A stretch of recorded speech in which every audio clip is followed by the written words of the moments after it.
Bonjour, c'est Romain Mousset. Aujourd'hui, je vous présente un livre, Ces chiens qui attendent leur maître et autres pouvoirs inexpliqués des animaux de Monsieur Rupert Sheldrake. C'est un ouvrage paru en 2001 aux éditions du Rocher. Il fait 409 pages et coûte 21 €.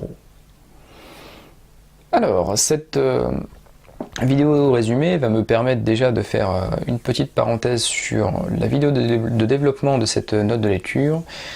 J'ai eu un certain nombre de retours dans lesquels les longs passages de développement, de lecture que j'avais fait de certains propos de l'auteur pour appuyer des arguments que je développais étaient beaucoup trop longs. Il est vrai que avec le recul, je me suis rendu compte que ça apportait du contenu assez dense, un peu lourd, et au final, je m'abstiendrai, je pense, dorénavant de faire la lecture de passages entiers pour ne m'appuyer, le cas échéant, que sur quelques citations. Si je dois, bien sûr, en avoir l'utilité pour appuyer mes propos. Donc, une petite présentation de l'auteur dans un premier temps. Rupert Sheldrake est un docteur en biochimie, c'est un scientifique qui s'est adonné à la botanique, la physiologie et la chimie. Il fut, notamment pour la Royal Society, directeur d'études en biologie cellulaire et participa au développement de l'agronomie en Inde et de l'étude de la flore de la forêt de Malaisie. Étude de la flore des forêts tropicales, pardon.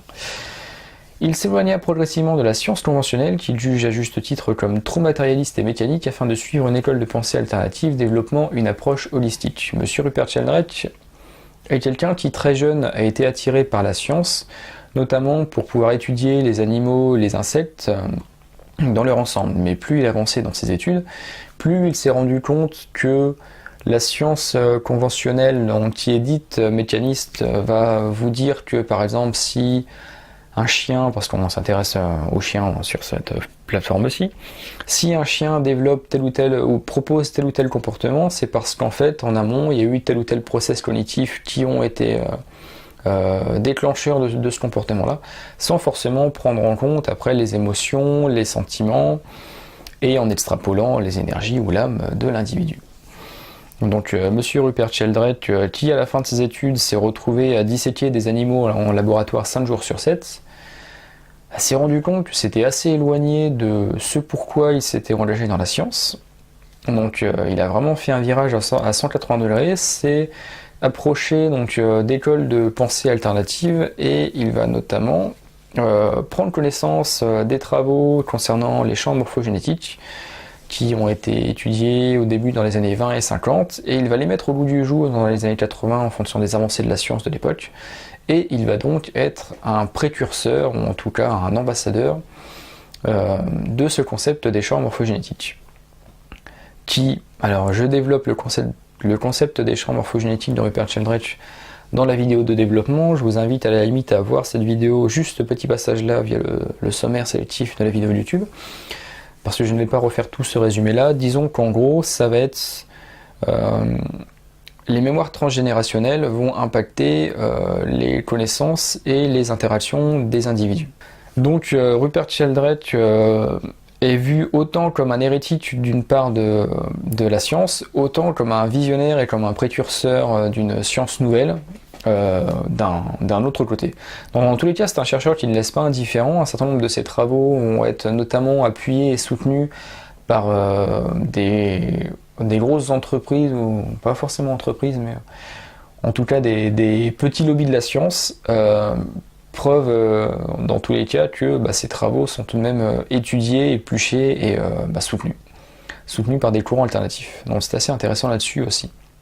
Le parcours de Rupert Sheldrake est vraiment bien, parce que pour le coup ça fait un petit peu comme un professeur Henri Joyeux ou d'autres médecins qui vont s'éloigner de la médecine vraiment bien lourde, bien conventionnelle, pour nous alerter sur les déviances que peuvent avoir ces pratiques, et au final ce qu'on peut en tirer avec une approche un peu plus alternative, ou différente en tout cas. Bref, cet ouvrage-ci, Ces chiens qui attendent leur maître, c'est le résultat de 5 années d'études, de compilation de plus de 2000 témoignages de propriétaires de chiens ou de professionnels, qu'ils soient cynophiles, sauveteurs, éthologues, soigneurs dans des parcs animaliers ou autres. Et il va s'appuyer sur 3 comportements spécifiques chez le chien, à savoir la télépathie, le sens de l'orientation et la prémonition, les précognitions. En fin de compte, il va donc compiler tous ces témoignages, il va en ressortir certaines sensibilités, certaines caractéristiques qu'on va retrouver dans plusieurs témoignages de personnes qui vivent aux quatre coins du monde, et il va mettre en place des protocoles en reprenant certains scénarios pour étudier avec tout le panel scientifique qu'il faut de façon sérieuse pour prouver l'existence ou non de ces comportements-là. Alors il faut vraiment se remettre dans le contexte. Le livre est paru à la fin des années 90. La présente édition date de 2001, mais l'édition originale, je crois, date de la fin des années 90, 99, si je ne m'abuse d'ailleurs. Et en fin de compte, Internet est très peu développé, absolument pas généralisé dans le grand public.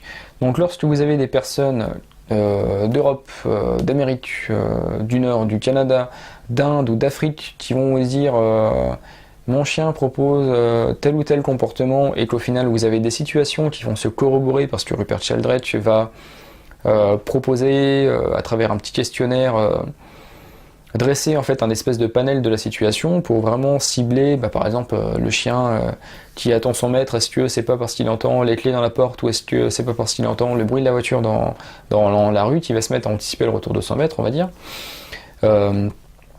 En sélectionnant tous les témoignages qui lui paraissent vraiment pertinents, il va se rendre compte qu'il y a quand même une ligne rouge et des chiens qui, peu importe l'endroit où ils se trouvent sur la planète, peu importe la race, vont produire à certains moments donnés des comportements identiques. Donc il va parler des chiens, mais il va aussi parler des chats, il va aussi parler des chevaux, faire des extrapolations sur l'humain. Donc c'est aussi très intéressant parce qu'il va parler notamment de la télépathie chez l'humain, où ça avait été étudié à travers le peuple Boshiman notamment, à travers les travaux du parapsychologue Dean Radin. Il va également parler de la précognition chez l'humain, qui a été aussi étudiée. Après c'est pareil, on va parler de parapsychologie, ce sont des sciences dites alternatives, mais il y a aussi des protocoles sérieux qui ont été menés là-dessus, et qui tendent à prouver qu'au final ce sont des comportements, pas des pouvoirs au final que des êtres exceptionnels peuvent avoir, mais ce sont des attitudes, je cherche un mot mais c'est pas grave, bref, des choses qu'on peut tous avoir en nous au final. Après c'est juste en fonction du développement et de notre sensibilité, on peut y être attentif ou non. Il va notamment parler à travers son ouvrage de la communication intuitive, dans le cadre de la télépathie justement, et il va expliquer que il y a des personnes qui peuvent être vraiment bonnes là-dedans, et moi ça me fait penser, vous le savez très certainement, à Jérémy Soranda, qui a été formé à la communication intuitive, qui propose d'ailleurs des stages de formation, et j'ai eu l'occasion d'en faire un il y a plus de 2 ans maintenant, et moi-même qui ne suis absolument pas dans ce côté très émotion, ressenti, force est de constater qu'il y avait quand même des choses qui éveiller en tout cas grandement l'intérêt, et en fin de compte quand on réalise ce genre d'expérience, quand on se met dans de bonnes conditions pour effectuer ce genre de travaux, mais on se rend compte qu'on peut avoir des résultats vraiment fascinants. Donc cet ouvrage va vous apprendre autant plein de petites informations sur les chiens, et les chats, et puis après les chevaux si vous en avez aussi, que vous êtes fan, mais il va aussi apprendre des choses sur l'humain. Pour développer son travail à travers le contenu de son ouvrage, il va monter plusieurs protocoles d'études scientifiques qui seront éprouvés, vérifiés, et il s'appuiera en parallèle sur les travaux menés par d'autres chercheurs dans ce domaine, qu'ils soient neurophysiologistes, zoologistes, naturalistes, vétérinaires ou encore parapsychologues, comme je vous l'ai dit. Il y a notamment une expérience qu'il va développer sur un certain nombre de pages, qui a été effectuée sur une chienne qui s'appelait Stella, je crois. Et donc cette expérience a été donc pour le coup financée par un centre scientifique new-yorkais. L'expérience a été vérifiée en temps réel par un scientifique sceptique anglais, pardon. Et il y avait, le tout était aussi filmé d'ailleurs par la télévision nationale autrichienne. Et pour le coup, même le scientifique sceptique, qui après a eu l'occasion de monter un protocole similaire et de corroborer les résultats, s'est rendu compte que Pour le cas de cette chienne, en tout cas, la télépathie vis-à-vis de sa maîtresse était prouvée. Après, de là à extrapoler sur chaque chien peut être télépathe, ça c'est une autre question. Pour moi, c'est comme je vous l'avais dit aussi précédemment, il y a des humains qui vont être médiums, enfin qui vont se dire médiums parce qu'au final, ils vont simplement avoir la faculté de pouvoir développer davantage des, comment dirais-je, des zones du cerveau que nous autres humains ne développons pas forcément, ou même pas, non, on va pas parler des zones du cerveau, parce que pour le coup, on utilise tous le cerveau de la même façon, c'est juste qu'ils vont avoir une sensibilité sur, enfin on va dire une sorte de filtre de lecture, putain je cherche mes mots, je suis désolé, mais j'ai un petit peu de mal en ce moment. Ils vont utiliser une façon de voir le monde que nous on ne va pas utiliser, mais au final c'est des facultés, des capacités que nous avons tous en nous. Capacité, c'était ça le mot que je cherchais depuis un bout de temps. Voilà. Voilà. Donc vous apprendrez ainsi que certains gouvernements s'appuient sur les comportements de prémonition chez le chien pour évacuer des villes en cas d'alerte sismique. Ça se fait notamment au Japon. Qu'en Angleterre, notamment durant la Seconde Guerre mondiale, il y avait des comportements de prémonition aussi qui permettaient à des civils d'évacuer des lieux une dizaine voire une vingtaine de minutes avant des bombardements allemands.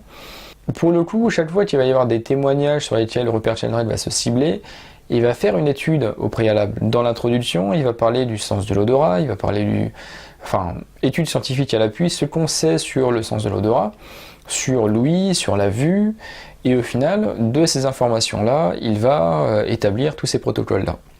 Donc c'est pas un livre si léger que ça, parce que pour le coup, c'est quand même bourré d'études scientifiques et bourré aussi de références. Le livre contient 278 notes de bas de page, je crois, et vous avez 15 pages de bibliographie et de renvois sur d'autres études scientifiques qui ont été menées par des vétérinaires, une fois de plus, des naturalistes, des zoologistes, etc., etc.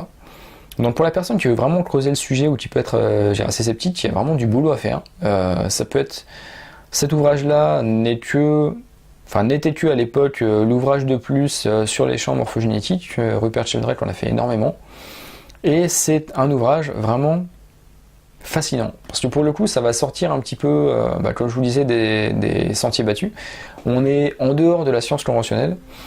On est sur une autre approche du chien, de ses émotions, de son intellect. Et au final, c'est un petit ouvrage, oui et non, parce qu'une fois de plus, il fait 407 pages. C'est un gros pavé, mais vous allez en apprendre vraiment énormément sur le chien de compagnie. Donc je ne peux que vous le recommander, pas forcément un livre de chevet, parce que ça peut être un peu dense, et si vous mettez dessus à 23h le soir, il va falloir s'accrocher un petit peu, mais pour les personnes qui seraient curieuses de voir un petit peu toutes les facultés insoupçonnées de leur fidèle compagnon, eh bien vous avez ce petit ouvrage de Monsieur Rupert Sheldrake, Ces chiens qui attendent leur maître et autres pouvoirs inexpliqués des animaux. Voilà, en attendant, moi je vous dis à bientôt.